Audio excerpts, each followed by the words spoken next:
সকালে উঠে না জানো তো স্নান করা, তারপরে হচ্ছে পুজো পাঠ করা, ঘর মোছা সব কিন্তু আমার কমপ্লিট। এখন এসছি আমি দুপুরে রান্না করতে, আর এখন কিন্তু ঘড়ির কাঁটা বাজে ওই 11টা 40-এর মতো। তো ভাবলাম যে চলো এখন থেকে ভিডিওটা স্টার্ট করি তোমাদেরকে শেয়ার করব বলে।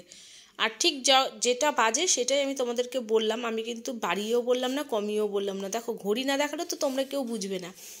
আর এখন আমি খাচ্ছি চিনি ছাড়া দুধ ছাড়া চা। তার কারণ হচ্ছে আমি সকাল থেকে কোনো কিছুই খাইনি, মানে চা জাতীয় কিছু আমি খাইনি। তো এখন ঘড়ির কাঁটা বাজে কিন্তু 11টা 40। তো 11:30টাই ধরো। আর ভাত বসিয়ে দিয়েছি, সবজি সব আগের দিন কেটে রেডি করা ছিল। আর আজকে আমরা একটা নতুন শাক খাবো, সেটা হচ্ছে সর্ষে শাক। সর্ষে শাক বহু বছর আগে একবার খেয়েছিলাম, এর মধ্যে অনেক দিনই হয়ে গেছে, মানে অনেকটা বছর পেরিয়ে গেছে যেটা সর্ষে শাক আমরা কোনোদিনই খাইনি। তার মধ্যে ওই পালং শাক, তারপর হচ্ছে লাল শাক, নোটে শাক, এই শাকগুলো আমরা খেয়ে থাকি। শাক তো এগুলো খাই। তো এই সর্ষে শাকটা আজকে আমি রান্না করবো, তার জন্য দেখো এই যে সবজি টুবজি সব আগের দিন রাত্রেবেলায় কেটে রেখেছে আমার কর্তামশাই। আর এই যে আজকে ঝিঙে আলু পোস্ত হবে, আজকে হবে নিরামিষ রান্না। আর রান্নার জন্য তো ডিম থাকবেই। তো এই ঘরটা এখনও বিছানা আমি কিছুই তুলিনি। আজকে ঘর দোর মুছে তারপরে পুজো পাঠ সকালে মানে সমস্ত কাজ আমার কিন্তু কমপ্লিট। আর এবার থেকে আমি ঠিক করেছি এই ঠান্ডার কটা দিন সকালবেলায় করেই মানে করব, স্নানটা সেরে নেবো, পুজো টুজো সেরে তারপর বাদবাকি কাজ আমি বেলার দিকে করব।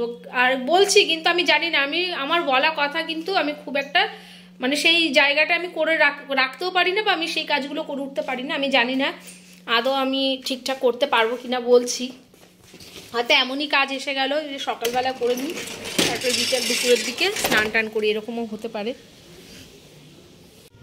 আর এদিকে তো আকাশ একদম ঝা চকচকে রোদ দিয়েছে, খুব ভালো লাগছে, আকাশটা বেশ স্বচ্ছ একদম ক্লিন। আর কদিন পর তো মেঘলা মেঘলা থাকবে, তো ঘড়ির কাঁটায় দেখতেই পাচ্ছ এখন। আর আমি জানো তো বলেছিলাম 11টা 40 কিন্তু আমাদের ঘড়ি কিন্তু ফাস্টই থাকে। আমি যখন হয়তো ভিডিওটা শুরু করেছিলাম তখন হয়তো 11টা 20 বাজে। আর চা খাইনি জানো তো কেন? আমি সকালবেলা উঠে ওই ছোলা বাদাম ভেজানো খেয়েছিলাম, তারপরে একটা রুটি খেয়েছি একটু সবজি দিয়ে। তো এইসব খাওয়া দাওয়ার পরে চা আমি খাইও নি, আর সময় হয়নি, চাটা ঠিক খেয়ে উঠতে পারিনি, মানে একটু পরে খাবো করতে করতে কিন্তু খাইনি। তো একটু লিকার চা আমি খেলাম, চা খাবার অভ্যাস তো, একদম কিছু না খেলে যেন মনে হয় কি একটা খাইনি। চেষ্টা করি জানো তো যে চাটা পুরোপুরি ছেড়ে দেওয়ার। আর আমার শরীরকে কিন্তু সুস্থ রেখেছি আমি এইভাবে ডায়েটগুলো ফলো করে মেনটেন করে। তোমরা আমাকে আগের ভিডিওতে যদি দেখতে তাহলে বুঝতেই পারতে আমার কতটা হেভি ওয়েট ছিল, সেখান থেকে কিন্তু কমে কমে অনেকটাই কমে গেছে। মাঝখানে আমার মানে ওজন আরও কমে গেছিলো, তো এখন আমার একটু গেইন করেছে ওজন। তো সেটা আমি নিজে থেকেই একটু বাড়িয়েছি, কেননা আমাকে খুবই অসুস্থর মতো লাগতো। যে আমাকে দেখতো সেই বলতো যে তুমি কি অসুস্থ, এরকম প্রশ্ন করতো, হয়তো আমি এত রোগা হয়ে গেছিলাম বলে। তো আপাতত মোটামুটি এখন একটা মানে কন্ট্রোলে রয়েছে, যেটা ওয়েট বাড়ছেও না, ওয়েট কিন্তু কমছেও না, ঠিকঠাকই রয়েছে। আর তার সাথে আমি শেয়ার করব আমার ডেইলি রুটিনগুলো, মানে আমি কি কি খাই, কখন উঠি, সকালবেলায় কিছু ফ্রি হ্যান্ড ব্যায়াম আমি করি যেগুলো বলতে পারো প্রতিদিন চেষ্টা করি, কিন্তু চেষ্টা করি প্রতিদিন, যেদিন একদমই সম্ভব হয় না সেদিন হয়তো করা হয় না। দেখো আমরা তো ঘরে থাকি, আমাদের সময় ঠিক আছে, মানে আমরা ঘরে থাকি বলে আমরা সময় পাই, কিন্তু আমাদের সবার সময়ের সাথে তাল মিলিয়েও নিজেদের সময়টাকে অ্যাডজাস্ট করতে হয়, এটা তো আমি মনে করি। আর আমি সেগুলো আমার ভিডিওর মাধ্যমে শেয়ার করি। দেখবে বাড়ির যখন কেউ খুব বিজি থাকে না বেরোনোর জন্য, তখন কিন্তু আমরা আমাদের কাজগুলো বাদ দিয়ে তাদেরকে আগে মানে তাদের কাজে যাতে সুবিধা হয় যা যা করণীয় সেগুলো কিন্তু আমরা করি। তো এইভাবে আজকে থেকে না, বহু বছর থেকেই আমার চলছে, আর আমি এইভাবে অভ্যস্ত হয়ে গেছি, তাতে আমার কোনো মানে অসুবিধা হয় না। আমার বাড়ির সবাই ভালো থাকলে তারপরে আমি নিজেকে ঠিক আছে মানে চেষ্টা করি, কিন্তু তারপরেও বলবো না, মানে সাথে সাথে আমি নিজেকেও একটু ভালো রাখার চেষ্টা করি। আর দেখো ফ্যামিলি মানে সংসার মিলে কিন্তু একে অপরের সাথে কিন্তু অ্যাডজাস্টমেন্ট করা। তো তাই ফাঁকে আমি কিন্তু কথাগুলো শেয়ার করলাম, আর এদিকে আমার ঘরের কাজগুলোও করলাম, মানে আমার এই টিভি ইউনিটটাকে ভালো করে আমি ক্লিন করে দিলাম, মুছে টুছে পরিষ্কার করে, তোমরা দেখতেই পারলে। আর যত যা ছিল আমি মোটামুটি একটু সরিয়ে আমি ক্লিন করার চেষ্টা করি, যেখানে যা থাকে তাতে একটু ক্লিনিংটা বেশ পরিষ্কার হয় বলতে পারি, আর বেটার হয়, পরিষ্কার পরিচ্ছন্নটা ভালো লাগে মনে হয় একদম। দেখো প্রতিটা কোণায় কোণায় একদম কিন্তু নোংরা নেই। আর রান্না করব, আজকে হচ্ছে আলু ঝিঙে পোস্ত। তো আমি না পোস্তর প্যাকেটগুলো এইখানটা রেখে দিয়ে ভুলেই গেছিলাম। আরও আরেকটা কথা, আমাদের এই ক্যাবিনেটটা হয়েছে, আমি তোমাদের সাথে সেরকম কিছু শেয়ার করিনি, তো পরে আমি শেয়ার করে দেবো। আসলে ভিডিওই তো রেগুলার আমি দিই না এখন, তো তার জন্য ভাবি যখন যেটুকু করি একটু থাক, পরে নাহলে দেবো এরকম ভাবি, বা থাক একটা এই ভিডিওটা করি ওইটা নিয়ে পরে শেয়ার করবো, এরকমভাবে মানে হয়ে উঠছে না। আর আমি জানো তো শিল পাটাতেই পোস্ত বাটি।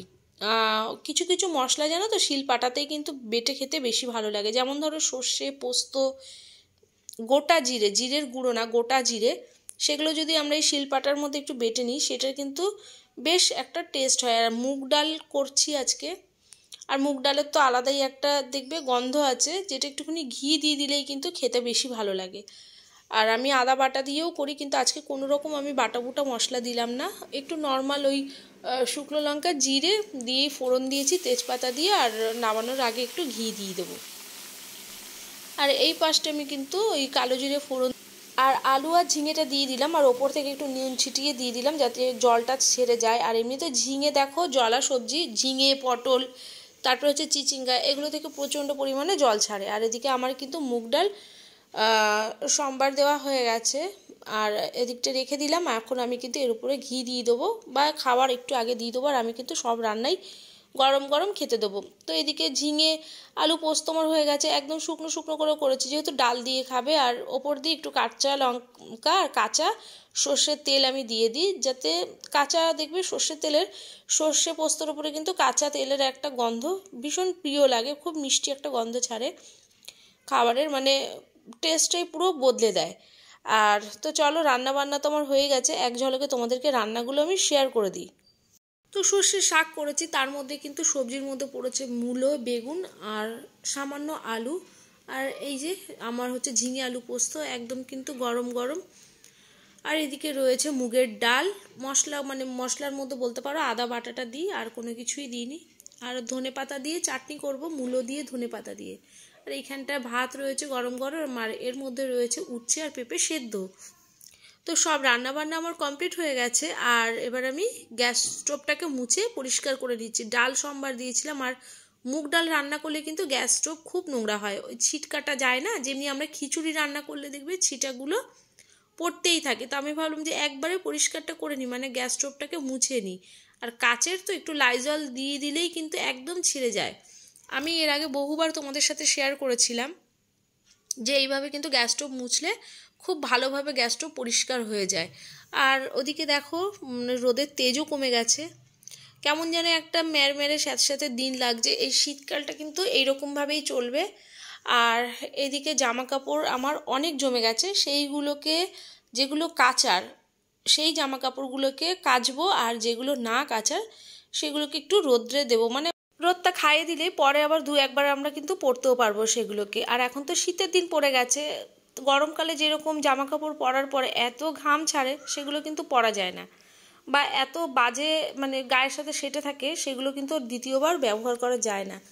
তো শীতকালে সেরকম হয় না, একটু রোদ্রে দিয়ে দিলে, রোদ খাওয়ালে কিন্তু ভালোই জামা কাপড়গুলো ফ্রেশ ঝরঝরে হয়ে যায়, তো তারপরে আবার পরাও যায়। আর এখানটা অনেক জামা কাপড় ছিল, দেখতেই পাচ্ছ আমি কিন্তু সব ভাঁজ টাজ করে দিলাম। আর দরজাটা বন্ধ করে রেখেছি কেন জানো তো, ভীষণ ঠান্ডা হাওয়া আসছে ওই দিক থেকে। আর এই ঘরে এখন আলমারিতে জামা কাপড়গুলো তুলে রেখে দেবো, যেগুলো এগুলো কিন্তু কাঁচা জামা কাপড়, যেগুলো আমি গুছিয়ে রাখছি। আমি বাইরের জামা কাপড় কোনো সময় আলমারিতে তুলে রাখি না, আর বাইরের জামা কাপড় আমার না কেচে মানে তুলতে আমার ভালোও লাগে না।